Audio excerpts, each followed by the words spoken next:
All right, so continuing with these 5.3 notes, we have another investigation, and it is with angle, angle, angle. So there are 3 angles here in this investigation, and these 3 angles actually already add up to 180. So I have it determined. Now, you get to pick 2 of them to work with, okay? And we're going to use our patty paper instead of trying to construct these because so many arcs and stuff will just turn out messy. So what you're going to do is you all have your compass. This works as your straight edge.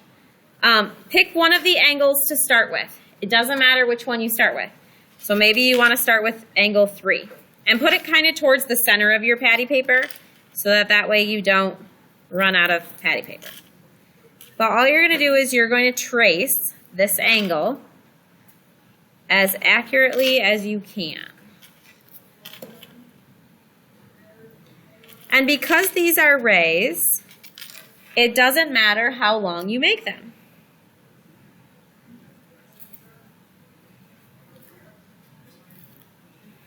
And you just don't necessarily even have to put the arrows on them because we're going to do something with that angle.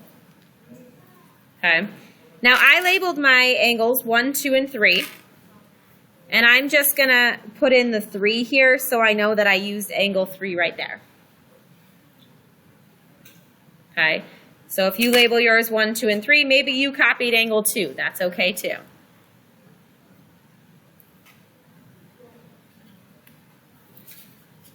This is going to be one of the vertices of my triangle. I'm going to then turn this, and I'm going to make it so that I can put another angle into my triangle. So you're going to have it so that your angle comes off of one of these rays. Do you see that? You can choose which one you want to do. Maybe you want to use this one. But you want to overlap those rays so that way you make sure that line continues straight. Does that make sense? Once you copy on your other angle, so let's see, I was going to use this one. So I'm going to go like this.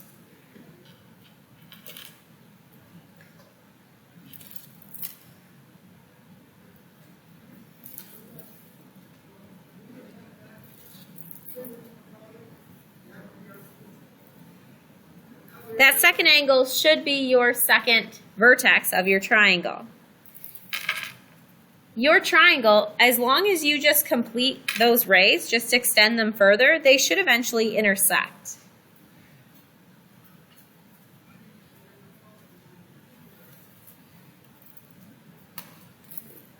That third angle is already going to be determined, but if you line it up with that angle you have not yet used, because I made it so that those 3 angles added to 180, it should be the same as angle 1, which mine looks pretty darn close. So this is what my triangle looks like.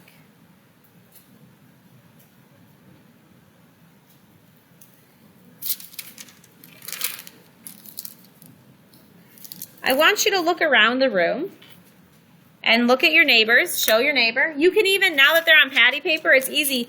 You can take your neighbors. Kyla, can I borrow yours? What's that?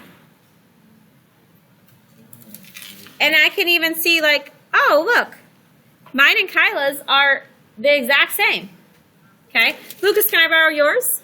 I screwed up. Mine's going off the paper. Okay, let me see it though. Because can you kind of visualize it still? Okay, so that's okay. If you drew it too big, that's okay. Look at, I'm going to line it up. His 2 and my 2, those are the same. I can see that my angle 3 is going to be the same. But what's different about Lucas's triangle compared to mine? It's bigger. Does that mean that my triangle, and you can see where Lucas's triangle would come to, like you can kind of visualize it. Does that mean that our 2 triangles are congruent? No, they're different sizes. They change size. They're not congruent. I want you to look at your partners. Look at your neighbors. Look at the person behind you or in front of you. What does yours look like compared to theirs? Look at this.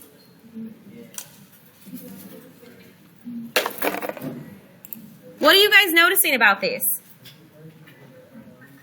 They're all different sizes, right?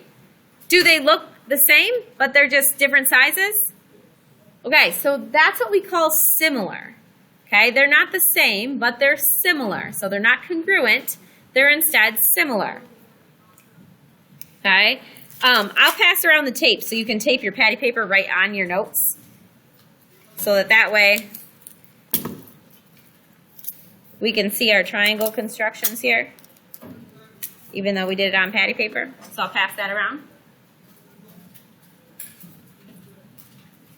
Use it, pass it along. Okay.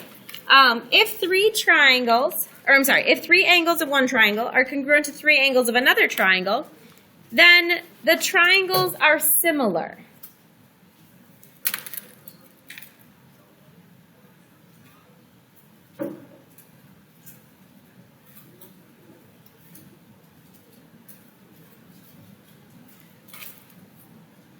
Okay, we cannot determine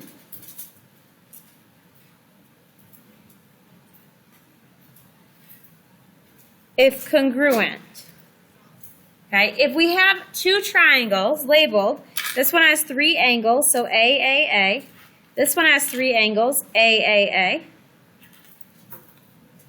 Okay, if we have AAA and AAA, then we just write cannot be determined.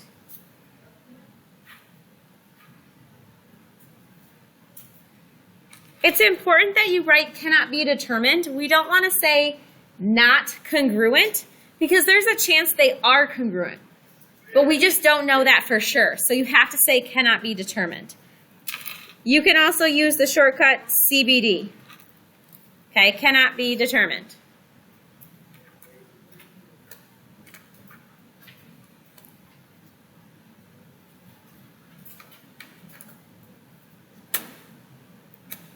Once you get there, go ahead and flip over your paper.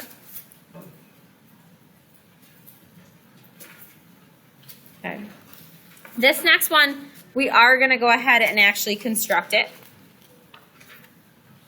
And when we see the construction, we're going to see something kind of weird going on. Okay.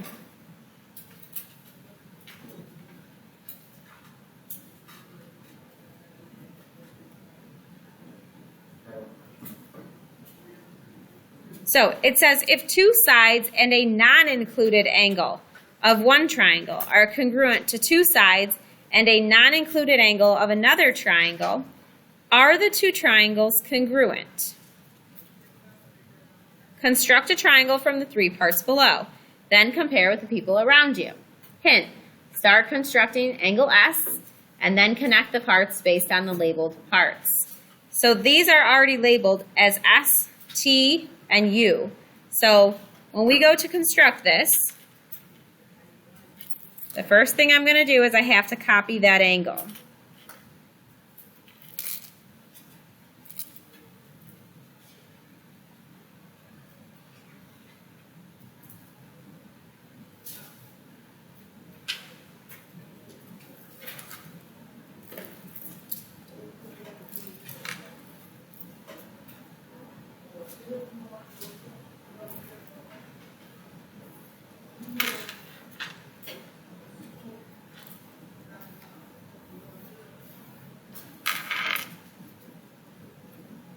So I draw in that arc.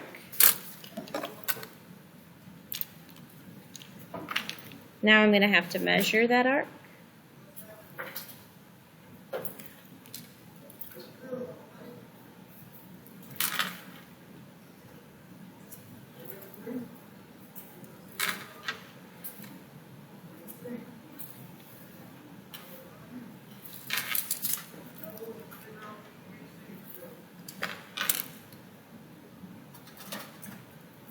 So I have constructed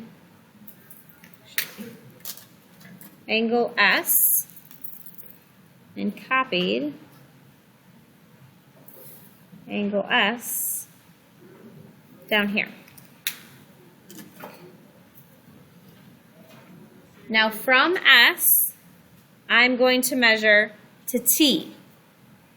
So once I have that angle S, I'm going to copy segment ST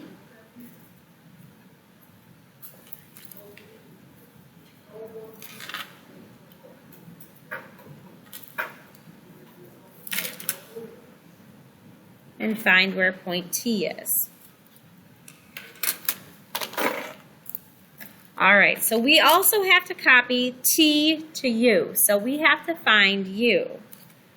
Not find U, but find the point U. Okay? So I'm going to go from T, and I need to measure to U. So when I put my point on T, and I measure to U, do this in a different color so you guys can see it. That's what that arc looks like. It does. Well, it's supposed to, right? Because I got to find the triangle. But I have two U's. You duplicated to 2. This could be U, and this could be U. So the problem is, I don't know which side is my third side of this triangle. Because this matches that length, and this matches that length.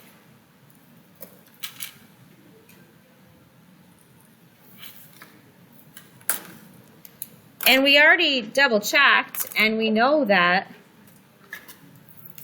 ST matches with this segment here. We did that one. That was S to T. We were confident there. We were confident on our angle. But the problem is that third side doesn't go to one spot on that side. And so it actually is creating two separate triangles. You don't even have to compare with your neighbor to be convinced that this shortcut is not always going to create the same triangle, because there's two different triangles that we created on our own.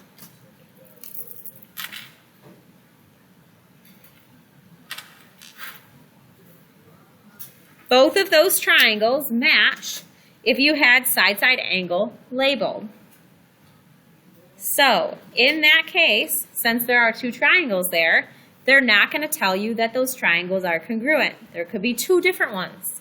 So it says if two sides and a non-included angle of one triangle are congruent to the corresponding two sides and non-included angle of another triangle, then we cannot determine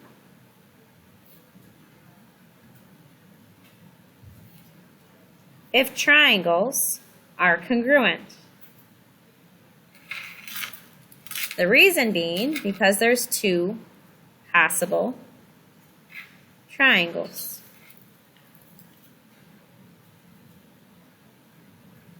So if I look at this triangle here and I say, oh look, there's two sides and an angle.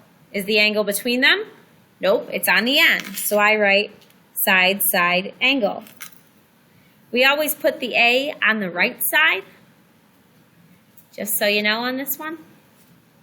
Okay, so yeah, I see some of you giggling. Yeah, it spells a bad word if you put it on the other one. So that's part of the reason why we remember that that's a bad shortcut, because it's a bad word.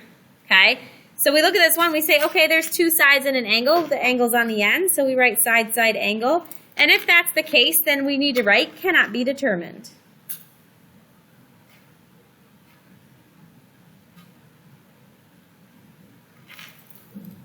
There are 6 shortcuts that we have learned. 4 of them work, 2 of them don't.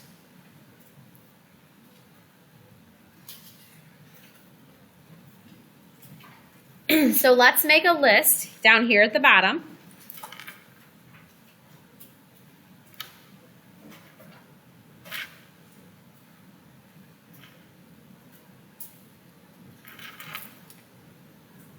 For the 4 shortcuts that are good, and the 2 shortcuts that are bad.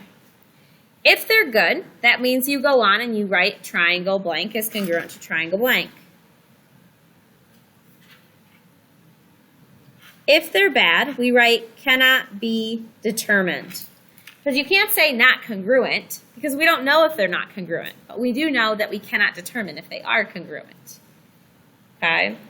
So, raise your hand if you can give me a shortcut and tell me if it's good or bad.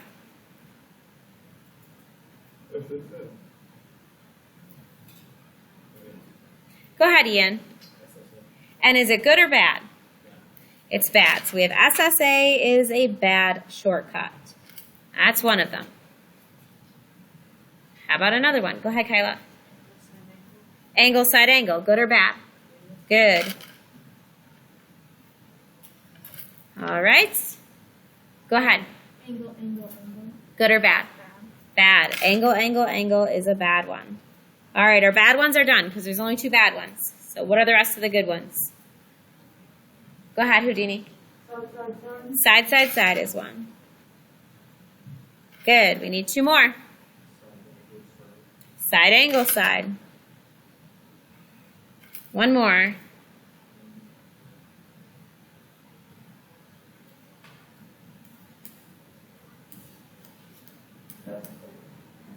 What is it?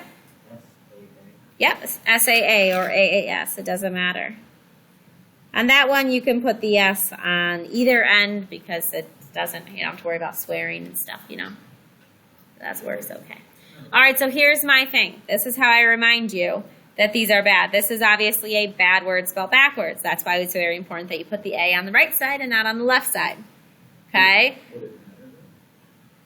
Like I know it says that word, but Yes, because I told you not to do it.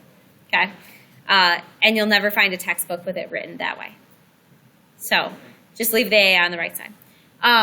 But it's a bad word spelled backwards, and that's how we remember that it is a bad shortcut, so it cannot be determined. Okay? AAA is an insurance company. Insurance is just a ripoff. It's, you know, insurance, bad deal. Just kidding. I'm not trying to offend anyone. I actually use AAA. Anyways, it's an insurance company. Insurance companies, insurance in general, you pay a lot of money, and if you don't get sick or you don't get in an accident, you just spent a lot of money for nothing. So it's a ripoff, cannot be determined. It's kind of a risk. Do you buy insurance or do you not? Because, I mean, obviously on some things you have to have insurance, like cars and your health insurance. You have to have that. But you cannot determine if you're going to use it or not. It's a risk you got to take. You got to pay for it, and if you get sick, you get sick. If you get in an accident, you get in an accident. Hopefully you're okay. But that's something that's just a risk you have to be willing to take. It cannot be determined what's actually going to happen and if you're going to use that insurance. Does that make sense? So if you think that's a silly way to remember it and you really think like, oh my gosh, I don't get it, I'm not going to listen to her, then pretend I never said it. But if it helps you remember the 2 shortcuts that don't work, then I'm glad I told you silly little jokes that make you giggle a little bit. All right? Sound good? All right, so if you flip the page one more time, this is going to be your list. You're going to want to write that list on like your worksheets because they're going to come in handy when they're right there and ready for you to use. The 5.3 assignment. Here you go. Look and see what's labeled. How many angles, how many sides? Is the side between the angles or is it on the end? Or is the angle between the side or on the end? Put the label in the triangle. Put the label in the triangle. Is it a shortcut that works? If it is, come up with your congruent statement. Then tell me by which shortcut does it work. You're going to do that for all of these. And then the back. Okay. The 5.1 through 5.3 answer sheet, this is what we're doing in class on Monday. So this is not an assignment right now. But you're going to skip ahead. And this 5.1 through 5.3 proofs assignment, this is our other assignment for today. So you have 2 assignments today, just like normal. The 5.3 and then the 5.1 through 5.3 proofs assignment. Okay? And we have still about a half hour to work, so you should be able to work and ask questions. The 5.3 assignment should be pretty quick. Okay?